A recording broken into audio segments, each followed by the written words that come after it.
Ça représente quelle part par rapport au mobilier neuf, ce reuse chez vous?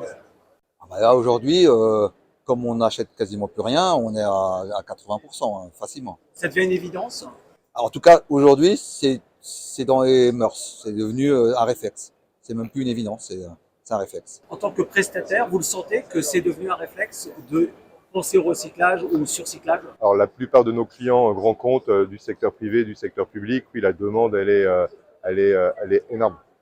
Elle est même permanente. Et on voit, c'est moins vrai sur les ETI, mais dès l'instant où on parle de grands comptes du secteur privé, du secteur public, la demande elle est énorme. C'est quoi les freins? Kamel l'a dit tout à l'heure, c'est de faire cet effort, de penser le projet différemment par rapport à du neuf. Ça veut dire que le déploiement et l'organisation et la logistique et l'organisation du projet doit se faire bien en amont parce que le mobilier, le client l'a déjà, donc on va le reconditionner, qu'il s'agisse des sièges ou des postes de travail.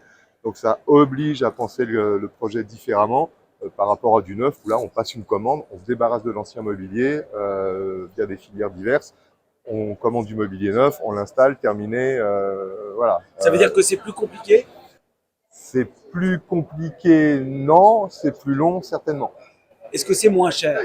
Oui, oui. C'est-à-dire? Bah, c'est clairement, aujourd'hui, ce air seconde main est moins cher que l'achat de mobilier neuf.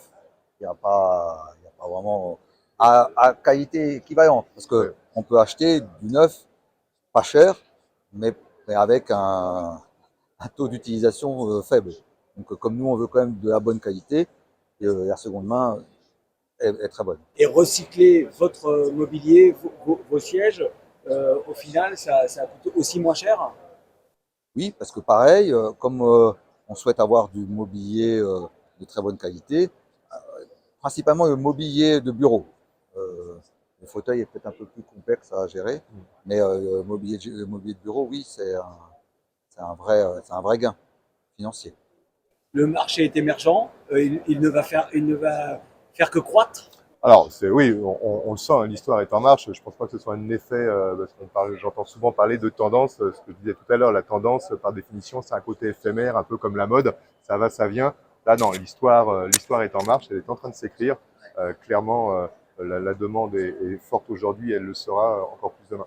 Donc il y a un effet durable, ce qui correspond bien à l'économie circulaire. Tout à fait.